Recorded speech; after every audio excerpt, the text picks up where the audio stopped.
The image of the divine to shine through, January 10th. Be ye therefore perfect, even as your Father which is in heaven is perfect. The ideal of Christian character is Christ-likeness. As the Son of Man was perfect in his life, so his followers are to be perfect in their life. Jesus was in all things made like unto his brethren. He became flesh, even as we are. He was hungry and thirsty and weary. He was sustained by food and refreshed by sleep. He shared the lot of man, yet he was the blameless Son of God. He was God in the flesh.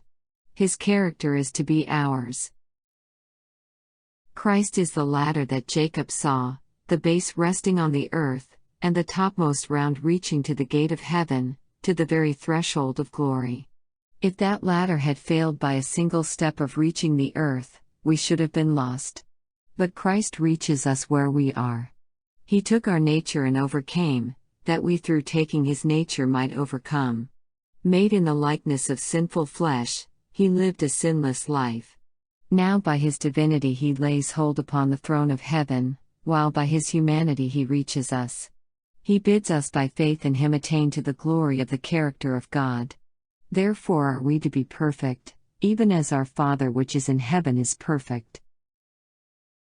Jesus had shown in what righteousness consists, and had pointed to God as its source. Now he turned to practical duties. In almsgiving, in prayer, in fasting, he said, "Let nothing be done to attract attention or win praise to self. Give in sincerity, for the benefit of the suffering poor.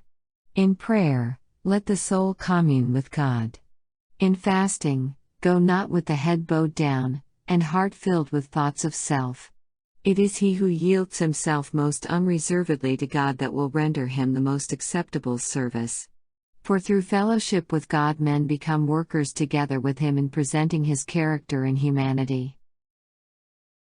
The service rendered in sincerity of heart has great recompense. Thy Father which seeth in secret himself shall reward thee openly. By the life we live through the grace of Christ the character is formed.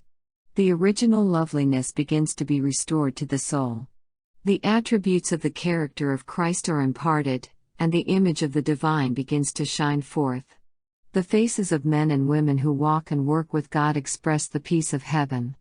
They are surrounded with the atmosphere of heaven. For these souls the kingdom of God has begun.